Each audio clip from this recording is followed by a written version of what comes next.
Irmãos, hoje eu quero compartilhar uma palavra para aquecer o seu coração em fé.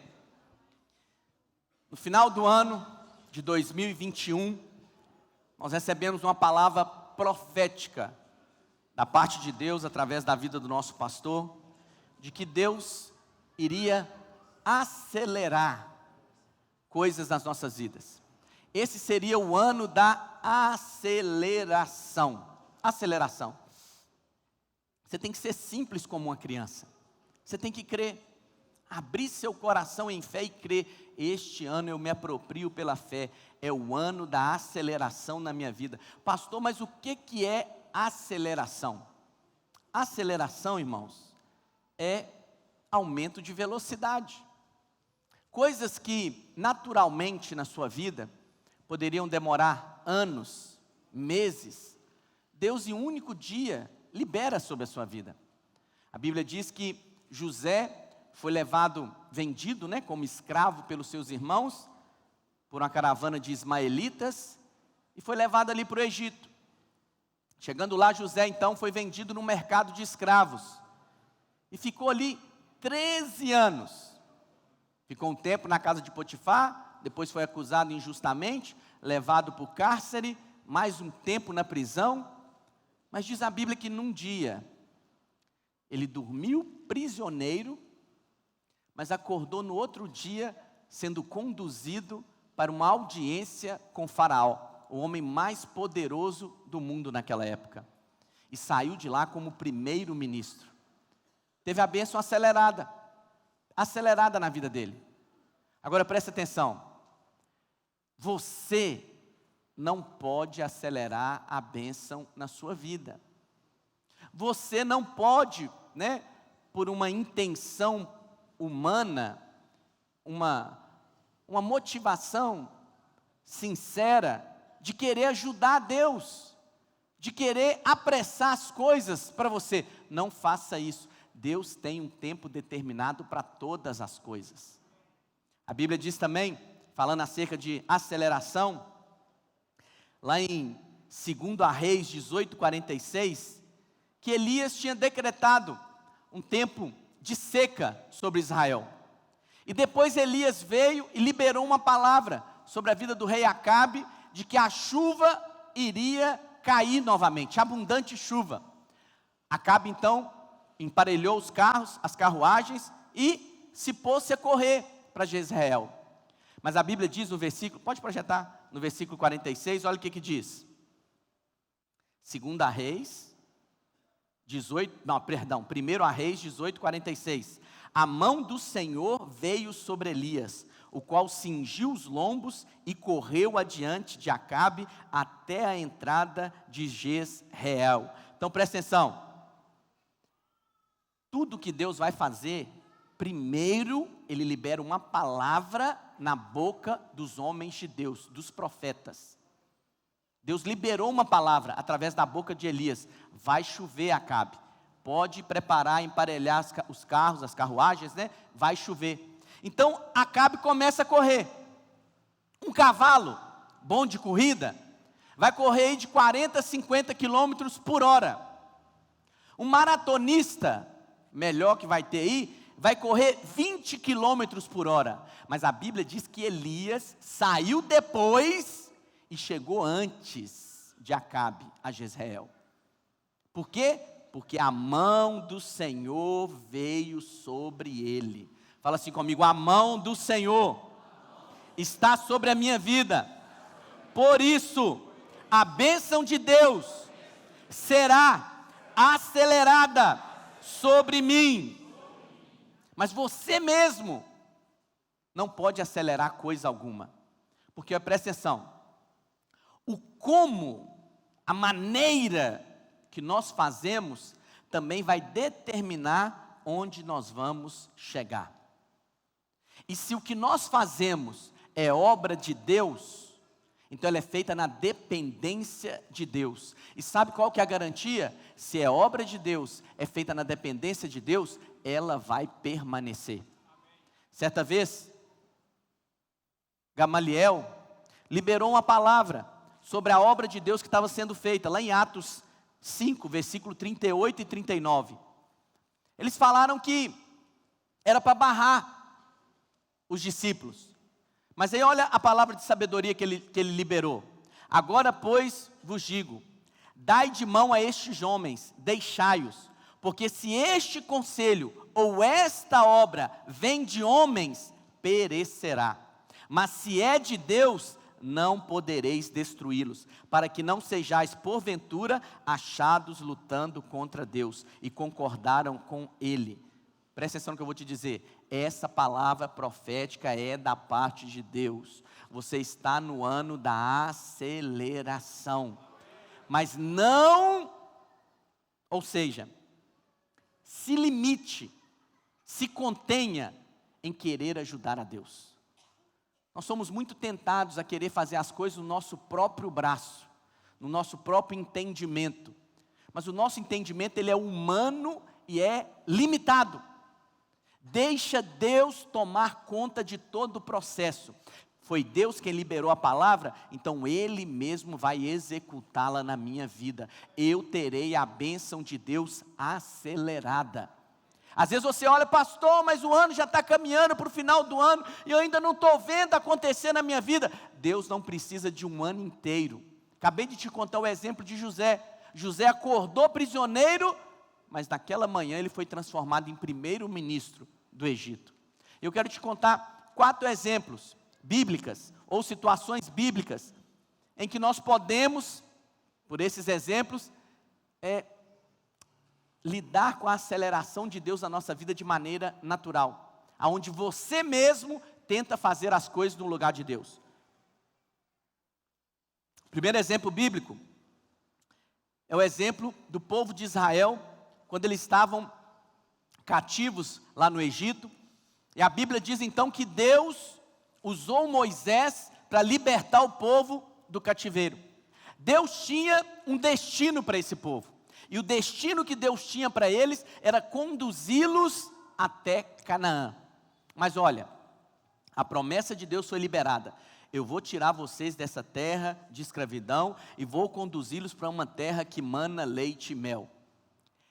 Você tinha 2 opções: ou o povo tomava um caminho mais curto, um caminho reto, e rapidinho eles entravam em Canaã, ou eles tomavam um caminho mais longo. A Bíblia diz que Deus conduziu o seu povo pelo caminho mais longo. Vamos ver isso na palavra de Deus? Está relatado lá em Êxodo 13, versículo 17. A palavra do Senhor diz assim: tendo Faraó deixado ir o povo, Deus não o levou pelo caminho da terra dos filisteus, posto que mais perto, pois disse, para que porventura o povo não se arrependa vendo a guerra e torne ao Egito. Então olha só, do ponto de vista natural, Moisés, vamos pela terra dos filisteus. A terra dos filisteus é o caminho mais curto, porque o que nós pensamos naturalmente? Que o mais curto é de Deus, mas não é. Deus livrou o seu povo do caminho mais curto e fez o povo desviar por um caminho mais longo, porque Deus não queria que o seu povo andasse pelo caminho dos filisteus. Qual que é o princípio bíblico envolvido aqui? Pastor, o que são os filisteus? O que são os caminhos dos filisteus?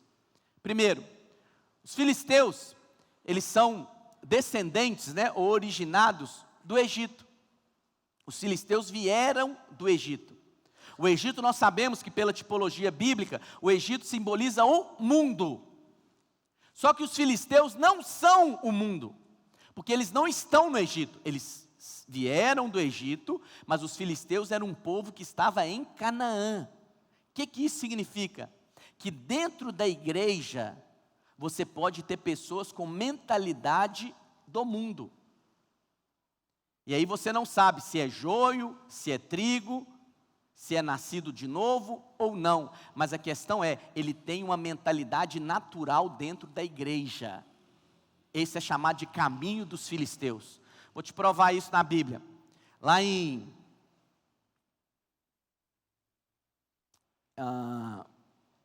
1 Crônicas 1, do versículo 8 a 12, vai falar sobre a descendência que chegou até os filisteus. Quando Deus destruiu a terra, ficou só os 3 filhos de Noé. Então ficou Sem, Cã e Jafé. E esses descendentes é que povoaram todo mundo, todo mundo. Sem povoou o mundo árabe. Por isso que você vê pessoas contra os judeus, que é chamada também de antissemita, por causa de Sem. Cão povoou a região ali da África. Jafé originou o povo europeu. E aí olha o que o texto diz. Misraim é um outro nome para Egito. Lá em Israel eles chamam o Egito de Misraim. Os filhos de Cã, que é um dos filhos de Noé, gerou a Cuxi, Misraim, Pute e Canaã. Os filhos de Cuxi, Sebá, Avilá, Sabitá, Ramá e Sabitecá. Os filhos de Ramá, Sabá e Dedã. Cuxi gerou a Nimrod.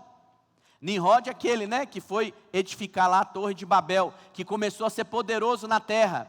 Misraim, que é o Egito, gerou a Ludim, a Anamim, a Leabim, a Naftuim, a Patruzim, a Casluim, de quem descendem os filisteus. Então o filisteu, ele é o descendente do Egito. É alguém que tem uma mentalidade mundana, uma mentalidade natural. É uma vida que anda baseada na sua própria alma, no seu próprio entendimento. Não ouça pessoas assim, mesmo que estejam dentro da vida da igreja.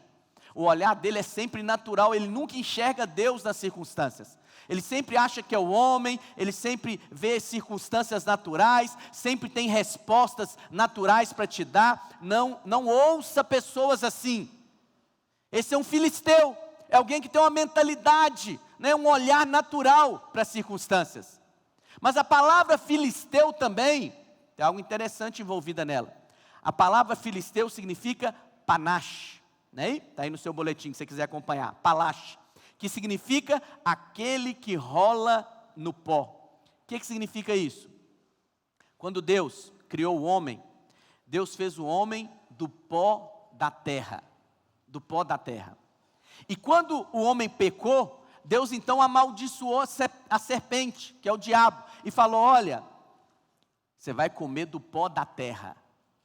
Lá em Apocalipse, João vai dizer que essa serpente se tornou um dragão, porque ela veio se alimentando do pó da terra, do pó da terra. Só que nós sabemos que serpente não come pó. Minhoca come terra, serpente não.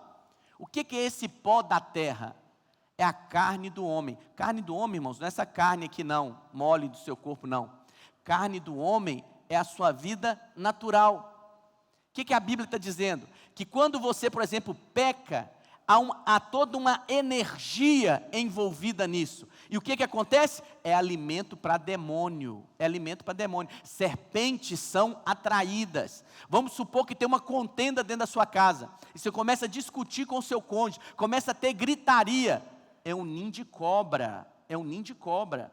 Você está atraindo serpente. Por quê? Porque você está dando comida para o diabo. O que Jesus falou? O diabo não tem comida em mim. E assim tem que ser eu e você. Nós não damos alimento para o diabo.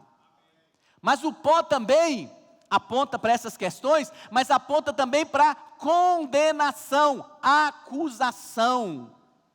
Os filisteus é aquele que sempre tem uma mensagem condenatória, uma mensagem de acusação. E aí o que você se sente? Empoeirado. O que é se sentir empoeirado? Pesado, contaminado. Você começa a ouvir acusação, condenação, e aí você se enche de pó.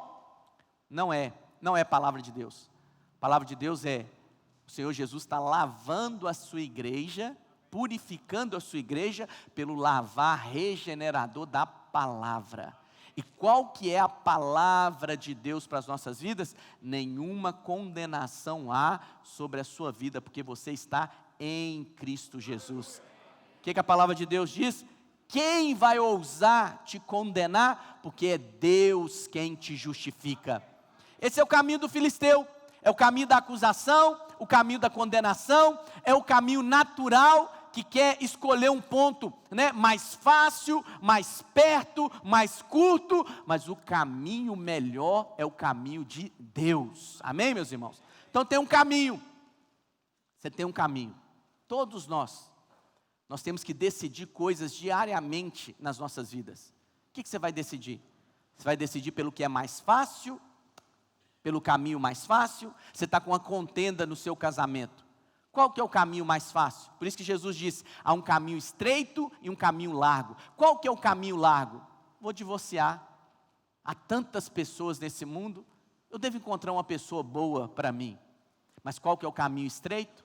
Perdoa, perdoa. Ore por aqueles que vos perseguem. Faça da sua casa um ambiente da presença de Deus. Qual que é o estreito? É esse caminho. É você abrir mão da sua justiça própria, é você decidir perdoar, decidir caminhar a segunda milha, é um caminho estreito. Mas qual que é a recompensa? No caminho estreito tem vida, mas o caminho largo vai gerar morte. Os irmãos ficaram calados. Então, e olha só, esse caminho que Deus conduziu o seu povo, a Bíblia diz que ele era um caminho mais longo, mas era um caminho que tinha que atravessar o Mar Vermelho, e é um caminho que tinha que atravessar o Rio Jordão. Os dois apontam, o Mar Vermelho e o Jordão apontam para a obra consumada do Calvário.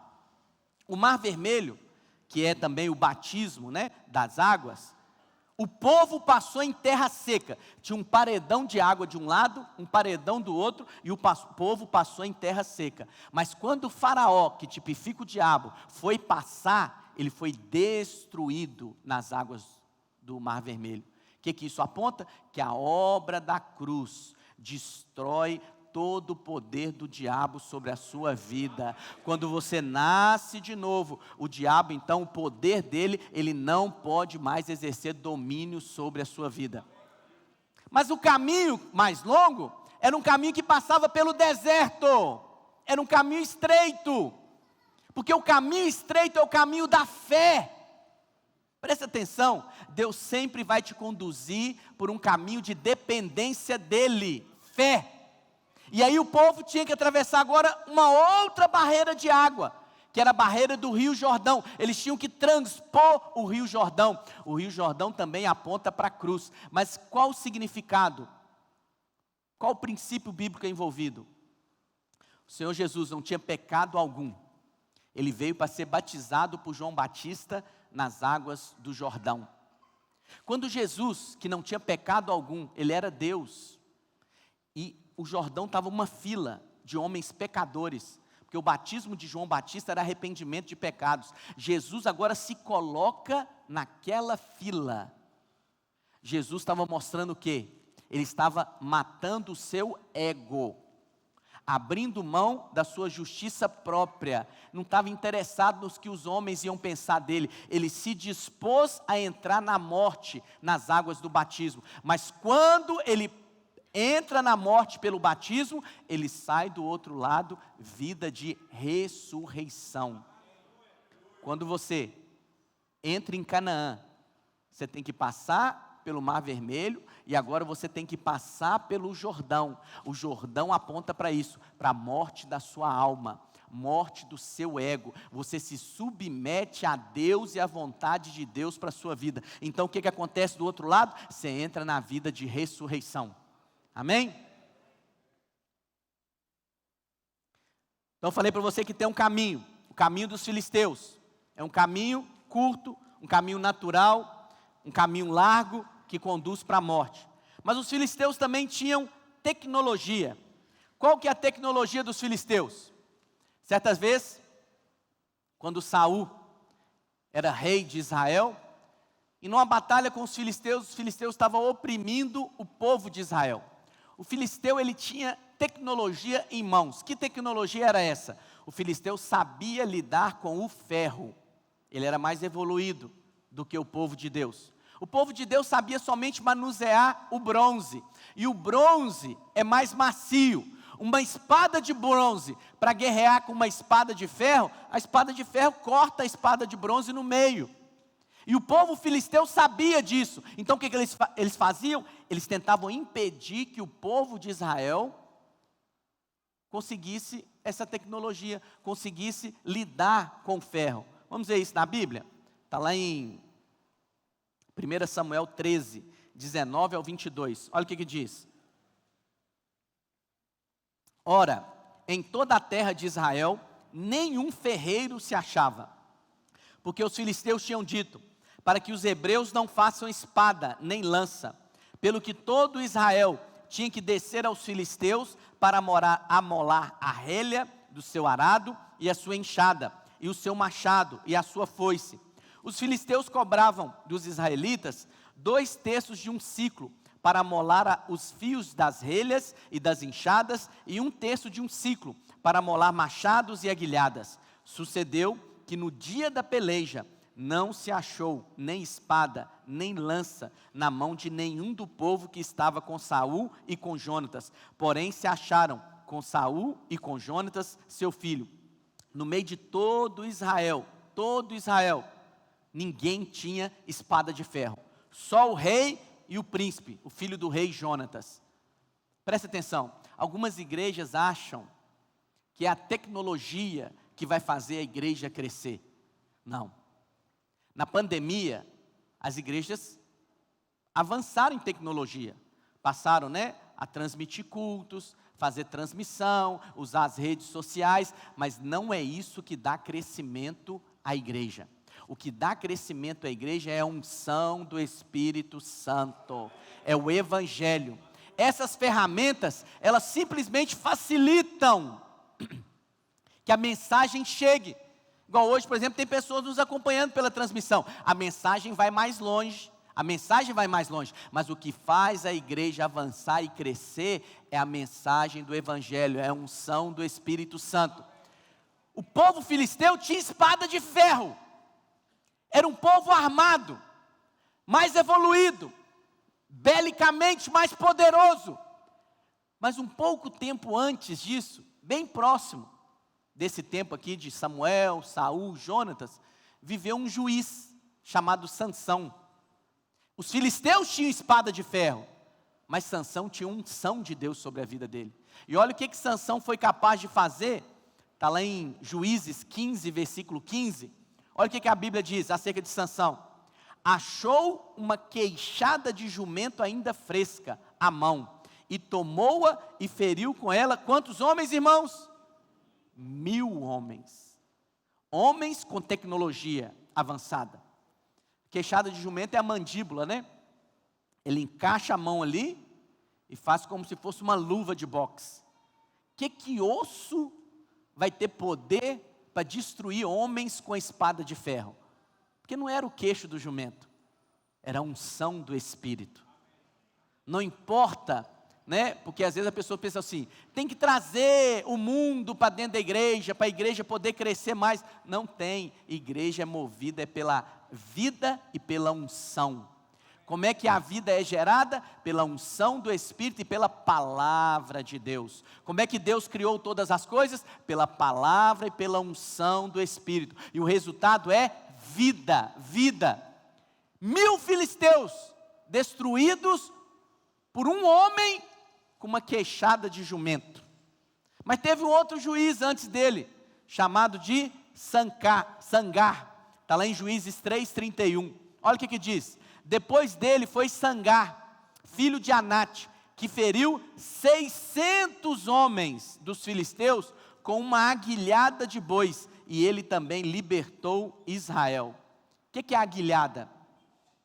Aguilhada é um pau, uma vara, porque tinha carros de boi, então o boi puxava lá o arado, e aí aquela vara com aquela ponta mais fina, ou de ferro, ou o próprio, fino pela própria vara, o lavrador, o pastor lá, de ovelhas, de gado, ele ia cutucando o boi para o boi poder andar. O que isso tem poder para destruir 600 soldados belicamente mais fortes, tecnologicamente mais avançados? Nada, nada. Porque o poder e a unção de Deus, nós dependemos da unção do Espírito. Nós não andamos pelo caminho do filisteu, que é um caminho natural, que começa a olhar naturalmente vantagens, se é mais culto ou se não é, mas nós também não olhamos e não andamos pela tecnologia de filisteu, nós andamos pelo poder do Espírito. Então tem o caminho, tem a tecnologia, mas tem também a estratégia. Tudo filisteu, para você ver como é que o filisteu é envolvido. Até hoje, você tem que tomar cuidado com o filisteu. A Bíblia diz que, nessa época, havia um sumo sacerdote chamado Eli. Israel ainda não tinha rei. E houve uma guerra contra os filisteus. Você tinha 2 filhos do sumo sacerdote Eli, chamado de Ofni e Finéias. O que eles pegaram? Eles pegaram a arca. A arca simboliza a presença de Deus. E resolveram usar a arca como amuleto, para dar sorte. Pegaram a arca e colocaram em frente o exército de Israel, para poder enfrentar os filisteus. Mas Deus não se agrada quando você usa de artifícios para chamar de amuletos. Não tem poder nas coisas em si mesmas. Não tem poder na rosa, não tem poder no tapete, não tem poder na toalha. Não faça dessas coisas amuletos, isso não agrada a Deus. E o que aconteceu? O povo perdeu a batalha. Os filisteus então pegaram a arca e levaram para o seu território e colocaram no templo do seu Deus, chamado de Dagon. Nesse templo de Dagon tinha uma estátua grande de Dagon, pesada, toneladas. E eles deixaram a arca lá no templo do Deus deles. No outro dia, quando eles voltaram, a estátua de Dagon estava caída, de bruços, com o rosto voltado para o chão, para mostrar o quê? Diante da presença de Deus, todo joelho tem que se prostrar, até o diabo se prostra. Eles levantaram a estátua novamente. No outro dia, a estátua, além de estar caída de bruços, com o rosto voltado para o chão, os seus braços e as suas pernas estavam decepados, para mostrar o quê? Diante da presença de Deus, todo o poder tem que se dobrar e curvar, e toda ação maligna é desfeita. Satanás não pode agir diante da presença de Deus. E eles viram aquilo e ficaram assustados, e falaram: será que é a arca? Será que é esse o objeto do Deus de Israel? E aí os seus sábios falaram: não, vamos fazer um teste. Vamos pegar 2 vacas que acabaram de criar, né? Eu não sou entendido disso, mas se você é, vaca quando tem bezerro novo, ela não abandona o bezerro, porque o bezerro tem que amamentar.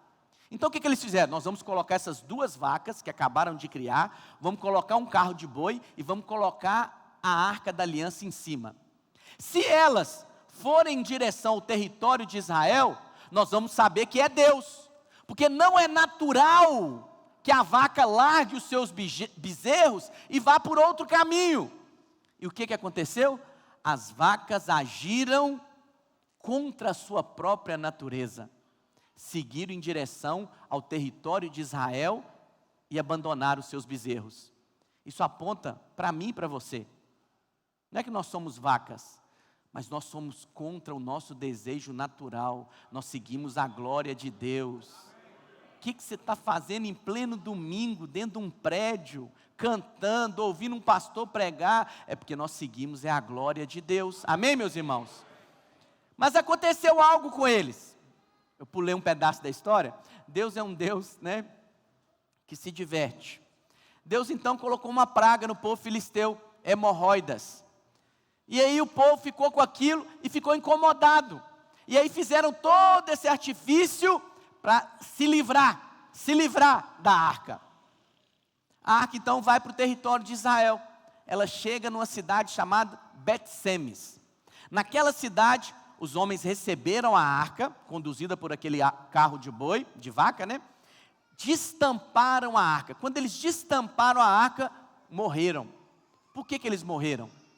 Porque a tampa da arca, também chamada de propiciatório, aponta para Cristo. É onde o sangue era aspergido. Você só lida com Deus pelo sangue, através do sangue. Dentro dessa arca você tinha o pote do maná, tinha a vara de Arão que floresceu e tinha os mandamentos da lei. Você não lida diretamente com o mandamento da lei, você lida pelo propiciatório, pelo sangue de Jesus. Então eles falaram, tá ruim, vamos mandar essa arca mais para frente.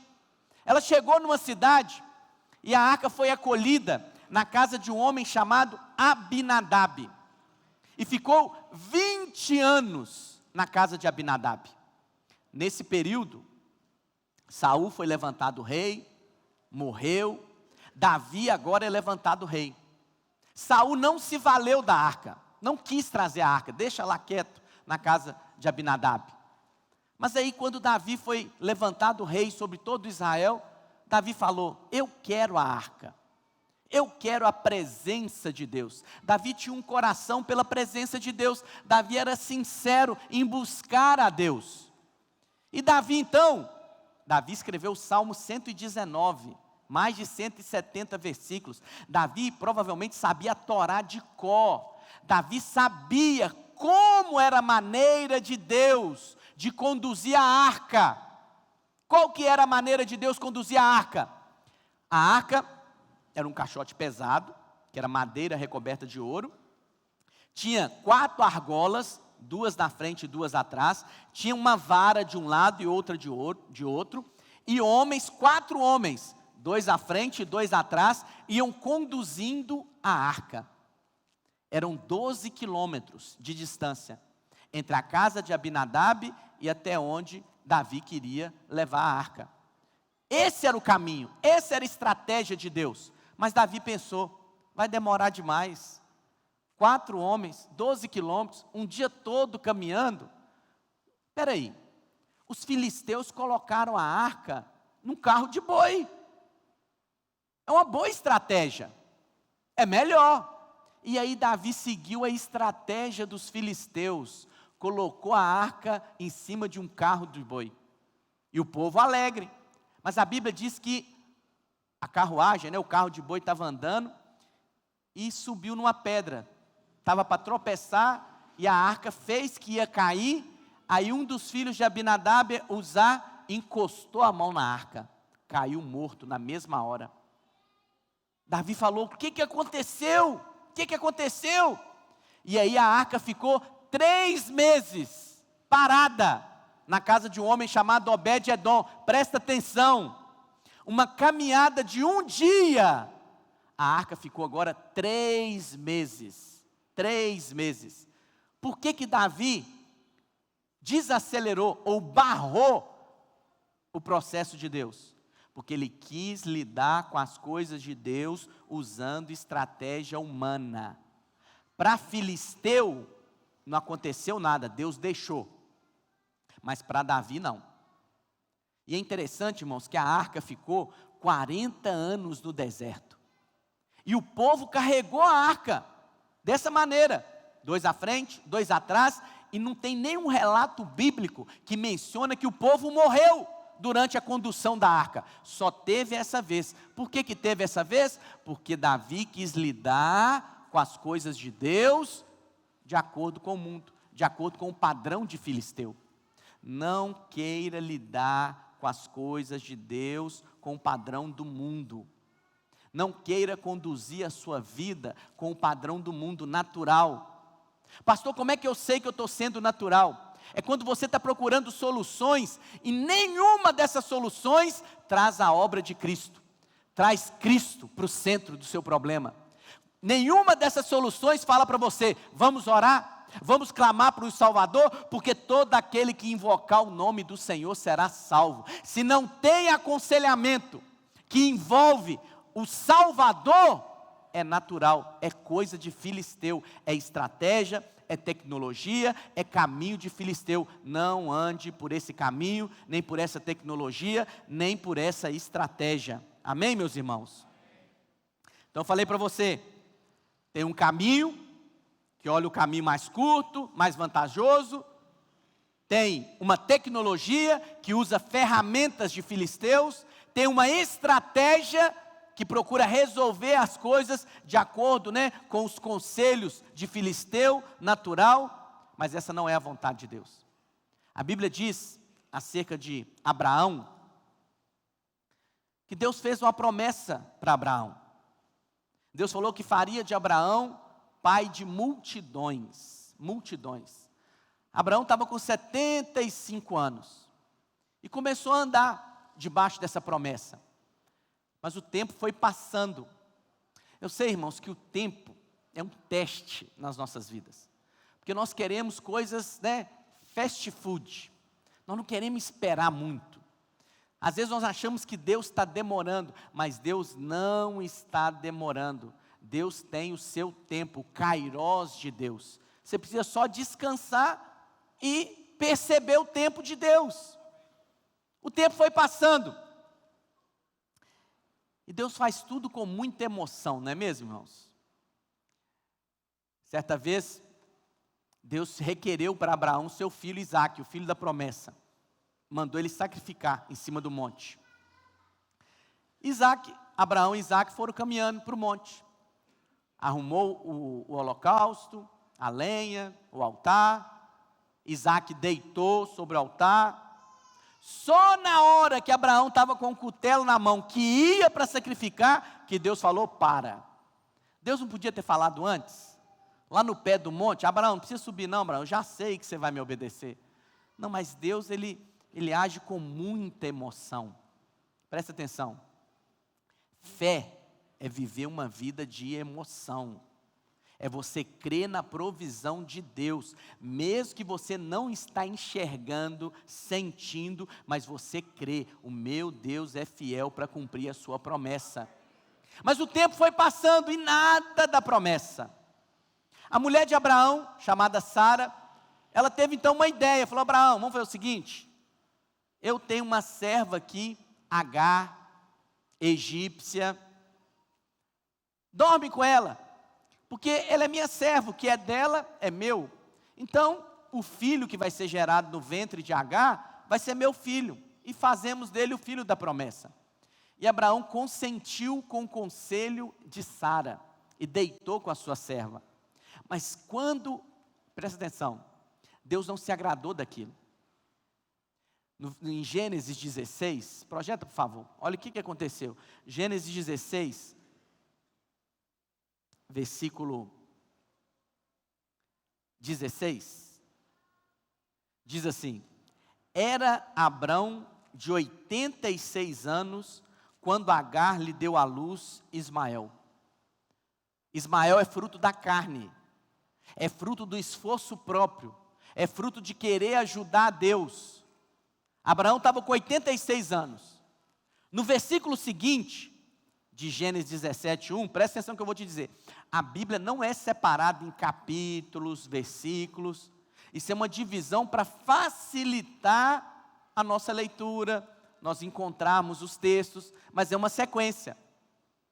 Em Gênesis 16, que é o último versículo do capítulo 16, fala que Abraão tinha 86 anos e Ismael nasceu. Em Gênesis 17, versículo 1, que é o próximo capítulo, o próximo versículo, o que diz? Quando atingiu Abrão a idade de 99 anos. Então, de 99 para 86, são 13 anos. 13 anos Deus ficou calado.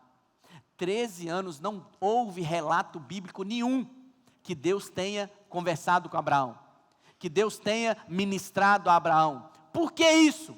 Porque Deus quis que todas as forças naturais de Abraão se esgotassem. Deus respeita limites. Deus respeita você. Se você quer fazer, Deus cruza os braços e deixa você ir. Aí chega um ponto que você fala assim, Senhor, eu não dou conta, eu não consigo, eu já tentei. Aí Deus fala, agora eu vou fazer. Mas o que acontece? Você está com um diagnóstico médico, e o médico chama você para conversar, e fala, olha, não tem jeito, agora só Deus. O que você faz? Chega lá fora, sua mulher pergunta, e aí, o que o médico falou? Estou morto. Entende o que eu estou dizendo? Agora é que Deus pode agir. Enquanto você tenta resolver o problema no seu próprio braço, enquanto você tenta, gerar Ismael, você quer restaurar o seu casamento no seu próprio braço, você quer organizar a sua empresa no seu próprio braço, você quer criar os seus filhos no seu próprio braço, você quer exercer o seu ministério no seu próprio braço, Deus deixa, mas você não vai muito longe, não vai, porque a força natural, ela tem limite, ela se esgota. Por isso, filho, erga logo as mãos. O que é erguer as mãos? Eu me rendo. Senhor, eu não dou conta. E aí quando você ergue as suas mãos e declara para o Senhor, você se rende ao Senhor, o Senhor então pode fazer. E o que Ele faz? Isaac na sua vida. O que é Isaac? Isaac é fruto da promessa de Deus. E há promessas de Deus para cada um de nós. Quais são as promessas de Deus para cada um de nós? Creia no Senhor Jesus, será salvo tu e a tua casa. Mas eu não estou vendo, esse menino parece que quanto mais eu oro, mais ele se afasta. Creia no Senhor Jesus, será salvo tu e a tua casa. Qual que é a promessa de Deus? Os meus filhos são como rebentos da oliveira ao redor da minha mesa. A oliveira que produz a azeitona que faz a unção, o óleo. Meus filhos são ungidos do Senhor. Creia na promessa, persevere em oração. Irmãos, oração é dependência. Você quer uma estratégia divina para a sua vida? Ore. Oração, eu vou orar. Eu não consigo resolver, mas eu creio no Deus que pode resolver. Sabe o que é tremendo? Além dele poder resolver, ele quer resolver. Lá em Mateus, capítulo 5, 6 e 7, fala do sermão da montanha. Jesus ali fala da natureza dos filhos do reino, Jesus fala da constituição do reino, fala da espiritualidade no reino, mas Jesus agora está descendo, e quando ele está descendo, vem ter com ele um homem leproso. A lepra é o símbolo do pecado, porque a lepra, irmãos, ela torna o corpo físico do homem insensível, é isso que o pecado faz. A lepra não tem cura, e a lepra naquela época a pessoa era rejeitada, colocada de lado, não podia ter contato com ninguém. Mas aquele homem viu Jesus e ouviu acerca de Jesus. Jesus está descendo o monte, e ele se aproxima de Jesus e fala: Senhor, se o Senhor quiser, o Senhor pode me curar. Se o Senhor quiser, o Senhor pode resolver esse meu problema. Se o Senhor quiser, o Senhor pode manifestar milagre na sua vida, na minha vida. E o que Jesus disse? A palavra vale até hoje por toda a eternidade. Eu quero, não duvide disso. Deus quer. Mas e eu não sei se eu estou em condições, eu não sei se eu mereço. Você não merece, nunca merecerá, você nunca terá condições de receber, por isso que chama graça. Aleluia, graça. Aí você vem e fala: Senhor, eu creio, o Senhor tem poder e eu creio, o Senhor quer fazer na minha vida. Por que, filho, que você crê que eu quero fazer? Porque o Senhor já fez. O Senhor entregou o seu Filho unigênito por amor de mim. E eu ainda era um pecador, inimigo de Deus. E mesmo assim o Senhor entregou o seu Filho. O que o Senhor vai me negar? O Senhor vai me dar graciosamente todas as coisas. Queria chamar os irmãos do louvor aqui. Fique em pé no seu lugar. Quero declarar essa verdade sobre a sua vida. Deus vai acelerar a bênção sobre a sua vida. E eu queria, nós vamos fazer diferente hoje, eu queria que você orasse pela pessoa que está próxima de você aí. Se você tem liberdade, se é o seu cônjuge, ou homem com homem, mulher com mulher, você vai decretar a bênção sobre a vida desse irmão. Fala: irmão, eu quero decretar a bênção de Deus, a aceleração de Deus sobre a sua vida, na sua casa, no seu trabalho, nos seus estudos, no seu ministério. Mas você vai rejeitar o caminho, a tecnologia, a estratégia e a naturalidade. Você vai receber graça de Deus nessa noite. Abre a sua boca e começa a abençoar esse irmão. Declara sobre isso. Declara sobre a vida dele: a sua vida será acelerada, a bênção de Deus será acelerada sobre a sua vida. Pai, em nome de Jesus. Pai, eu abençoo, Deus, a vida dos meus irmãos. Pai, os irmãos que estão aqui, os que estão nos assistindo. Pai, há graça disponível para nós. Pai, é o Senhor mesmo, com o teu amor, com o teu poder, que vai manifestar milagre no nosso meio. Pai, o Senhor vai acelerar processos, acelerar cura, acelerar, Senhor, restauração de famílias, acelerar provisão. Pai, em nome de Jesus, o Senhor tem o poder e o Senhor quer fazer, porque o Senhor nos ama e o Senhor já provou que nos ama. A cruz do Calvário, ela é infalível. A cruz do Calvário, ela é, ó Deus, a resposta, a prova de que nós somos amados do Senhor. A amor, a graça disponível para os teus filhos.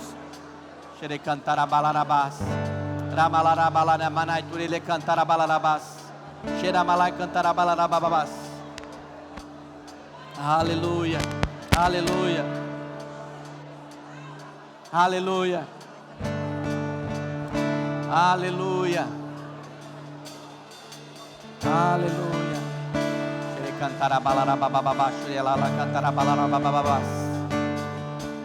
Aleluia, aleluia. Fala assim comigo: eu reconheço que o Senhor é o único Senhor e Salvador da minha vida. Eu entrego a minha vida, a minha família nas mãos dEle, debaixo do seu governo e da sua vontade, em nome de Jesus. Quando os irmãos vão ministrar um louvor, eu queria orar pela sua vida, os pastores também. Se você quer entregar a sua vida ao governo de Deus, fala: pastor, eu tenho conduzido a minha vida, às vezes no caminho dos filisteus, às vezes eu tenho usado de estratégias naturais, humanas, e eu tenho percebido que o resultado disso é muito limitado. Eu quero o poder de Deus manifesto na minha vida, eu quero o governo de Deus na minha vida e no meu lar.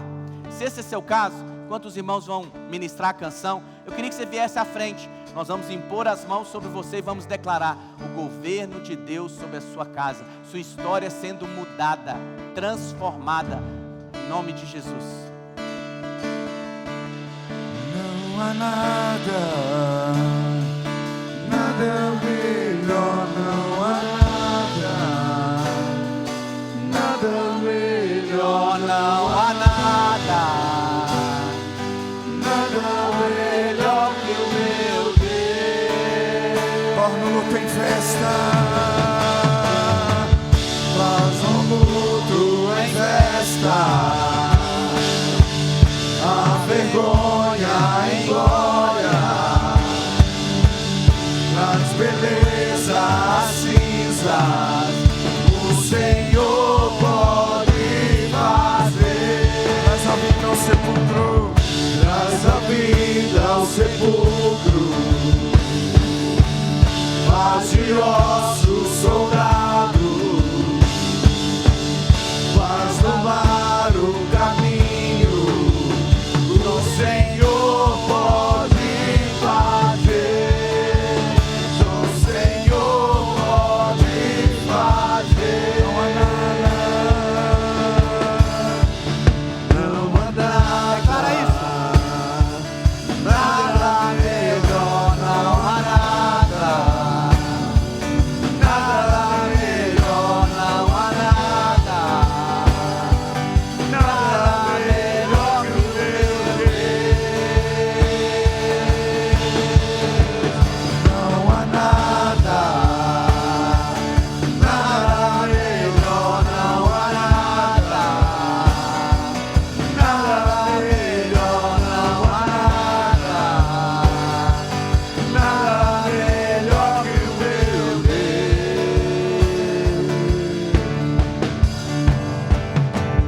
Traz a vida ao sepulcro, Declara isso. faz de ossos soldado, faz do mar o caminho, o Senhor pode fazer. Traz a vida ao sepulcro, faz de ossos soldados, faz do mar o caminho, o Senhor pode fazer, o Senhor pode fazer. Aleluia. Erga suas mãos ao Pai. Fala assim comigo: como igreja, nós abençoamos a vida desses irmãos e declaramos o governo, a vontade de Deus sobre as suas vidas, sobre as suas casas, em nome de Jesus. Aleluia. Fala com o irmão que está do seu lado, fala assim: olha, essa semana você vai experimentar essa aceleração, processos vão ser encurtados na sua vida, você vai ser surpreendido com a bondade, com a graça do Senhor sobre a sua vida, em nome de Jesus. Aleluia.